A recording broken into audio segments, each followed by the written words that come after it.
времето до избори одредено, бидејќи се прво се одреди времето, а потоа сите други работи. Нели уште тогаш беше јасно дека времето е доста кратко?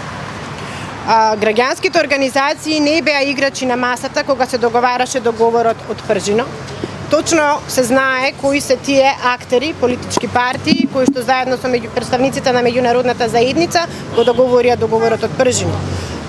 Ако не прашувате како организација, можам да зборувам од името на нашата, во тој момент го гледавме како единствен излез од поголема криза и од поголемо влошување на состојбата во Македонија и сметавме дека тоа е еден од инструментите кој што може да овозможи мирнодопска Македонија.